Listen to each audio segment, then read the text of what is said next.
So my wonderful sister has asked me to do a couple of the nails that I've posted over the last little while, and so thanks to her, I am going to be doing some of these tutorials, and I'll just share them with everybody. So I will start with using some of this Amore Builder.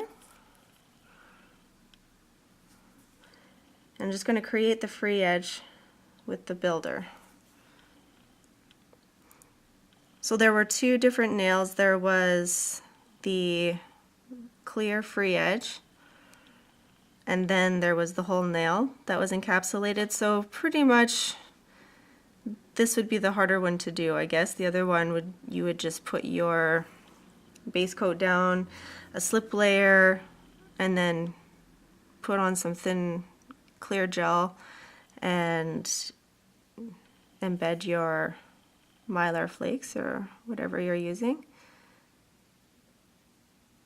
So I'm going to do this up to the edge of the tip, and I'm going to put my Mylar flakes right in there.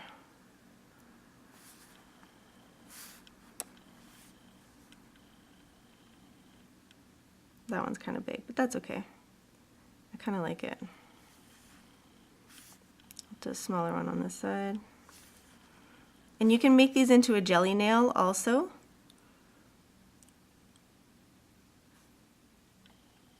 Like a jelly free edge. It's funny because that trend has circled around already. When I first started teaching, that was a thing, and that was something that I learned and taught when I first started teaching with Amore, I believe. So I'm going to just give this a little flash cure for about maybe 10 seconds. Now the next step, I'm going to put my bonder on the natural nail.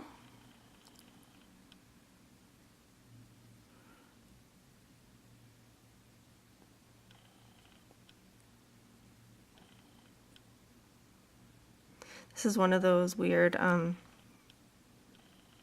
silicone hands. It's kind of bizarre because there's like no bone, or like, I don't know, it's weird. I'm still kind of getting used to it, how it feels.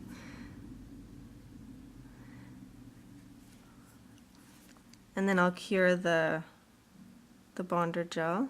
I'm just gonna cover, like, make sure I go over top of those Mylar flakes. And I'll give that just a quick flash cure. Okay, so for the next step, I'm going to use a clear gel. I'm going to use the Sculpt and Shine. This is one of the really big jars. If you do a lot of sculpting, get the really big jar. This is like, I think it's 3, I'll turn upside down here. I can't remember. I think it's like the equivalent of 3 pots, but it's like the best deal ever. Maybe it's 4 pots of gel. I can't remember, but definitely it's the best, and especially if you're really good at not contaminating your products, or even just refilling your smaller jars with this. So I'm just going to use a slip layer on here, so I'm going to put just a little bit, so that if I want to change this design up and have to take some of that off, I'm not going to go too close to the natural nail. So now what I'm going to do is I'm going to use that slip layer while it's still wet and just put a little bit of Sculpt and Shine over and capping those Mylar shapes, just a tiny little bit, because actually what I want to do is put on my camouflage gel. I think it's called Conceal. Yeah, the Conceal Pink.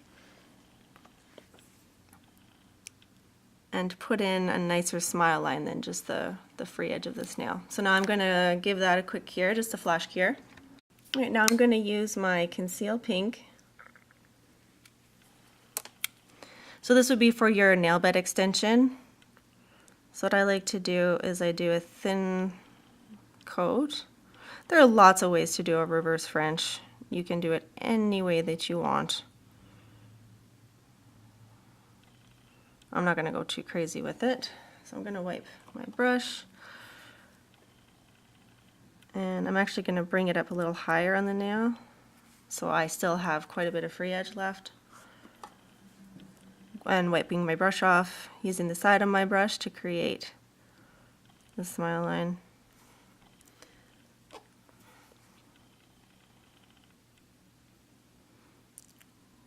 And actually, I don't want it lower than the tip that's on this mannequin hand. So I'm going to just bring it up a little bit more. There we go.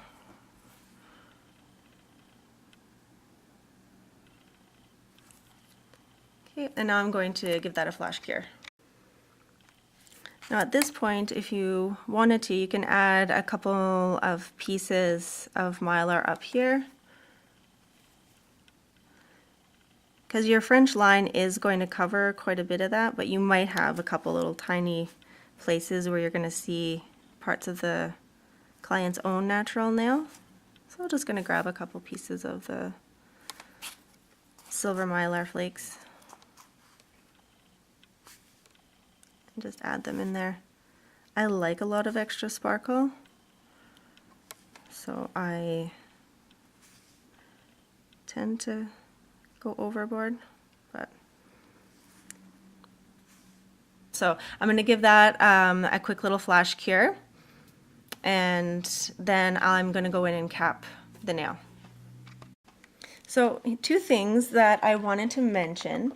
So if you want to work more on the natural nail extension and you need to build it up more, you totally can.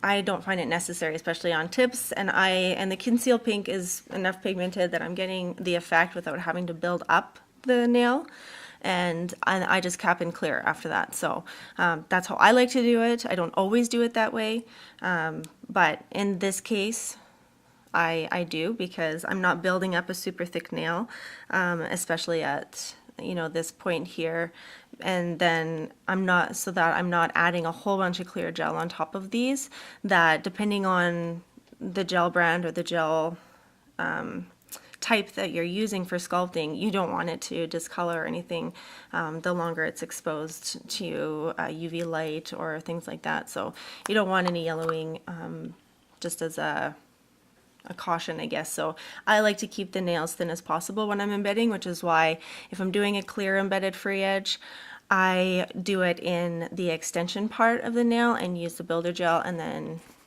use the thinner sculpting gels for the capping. So what I will do, so I know that some people are faster than others, and some people do one nail at a time, some people do two, some people do five. I really like the crystal sculpt for capping, just because it is very, very crystal clear. So what I do sometimes is, because it is thinner, depending on the temperature of your room or how fast you are, what I will do is I'll use a little bit of builder gel to cap the nail. So I'll put my builder gel on,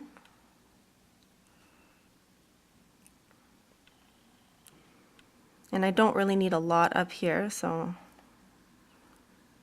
don't put gel where you don't need it. We don't need to pile and file, as you'll probably hear quite a lot of educators say. So I'm going to bring it over the free edge.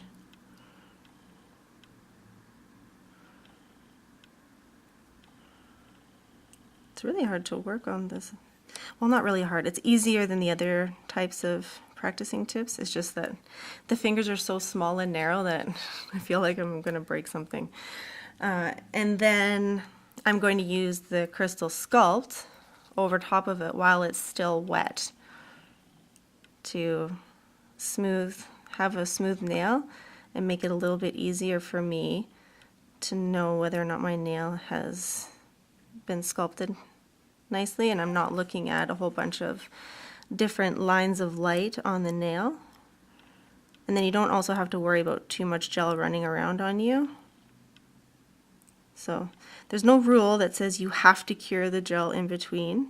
As long as it's not flooding the side walls, growth channels, and the cuticle, you're totally fine. So I'm going to throw this in the light and give it a full cure. And then I will file it and then show you how to do the lines. Okay, so when I did do those nails, I used a black gel, but this time I'm going to use eggplant just because I kind of want to change it up a little bit. It's still a really, really nice dark hued color, so we'll use that one. What I like to do when I'm doing solid lines is putting my gel on a palette. So I'm just going to wipe one up here, just so that I can control the amount that is on my brush without wiping it all over the edge of the jar, which needs to be cleaned. Here we go. So I'm going to load up a really long striper brush, the fairly nice even, and I'm going to start at one side and come down to the center, load my brush back up again. And to make sure I'm on the same side, I just kind of like start my brush here and then I roll the finger over and I just make a contact and then I just start the other way. And then you can even out your lines. I like to make the point that's at the tip of the free edge a little bit thicker,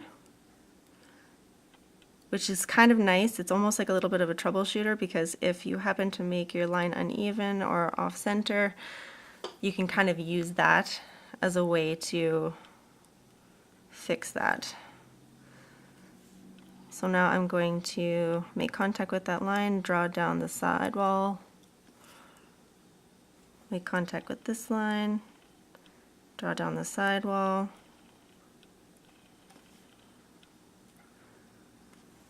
and now I'm just going to start making lines in between the pieces of Mylar that I can see.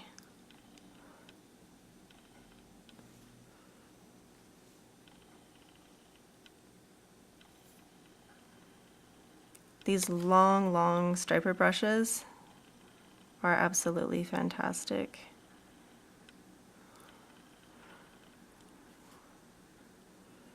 For doing lines like this, because their bristles, like, they're not thin and then they get thicker. It's just like the single hairs, so the entire brush is the same thickness. So when you lay down your brush, you don't have to worry about getting different variations of your line unless your application on your brush is thicker and thinner in certain spots. So it's kind of neat. And if you want to, you can color in a few of the details. You could also even take it up a notch and dust glitter over top of this if you wanted to. I'm just going to leave it like this and then do a clear coat, but I'm going to flash cure it right now and then I'll come back and show you the top coat. Okay, so I lied when I said I was just going to do top coat. I decided when I opened my drawer to choose this rose gold, and I'm going to use a smaller detail brush. I think I have one here. Yeah, I do. And just use a little bit of rose gold and add a couple little accents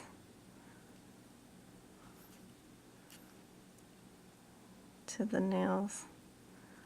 I was thinking about like doing a little bit of a fade inside the shapes in an abstract kind of way, so it's almost like you've got a three-dimensional design on here.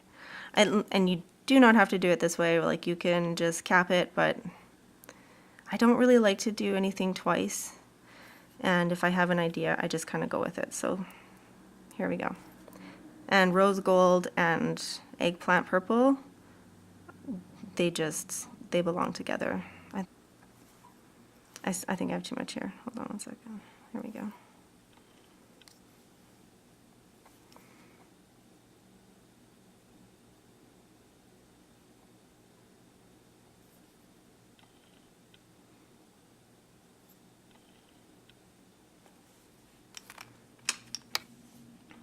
So if you want to remove something, use a firm, bristled brush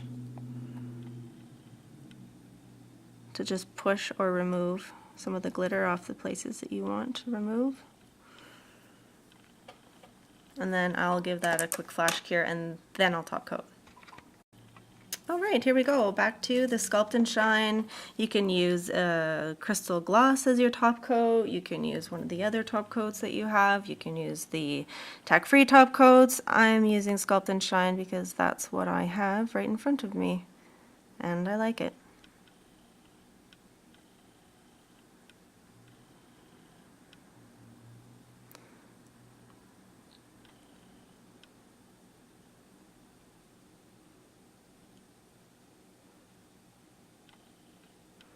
Also, if you do have a thicker top coat, like the Sculpt and Shine, then you don't have to worry so much about not having a nice shiny reflection on your free edge where you've placed glitter or having extra texture from the lines that you've drawn.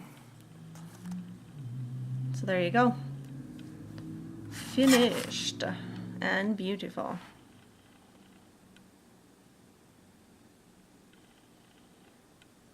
Alright, so now I'm going to cure that, and thanks for watching, and talk to you guys soon.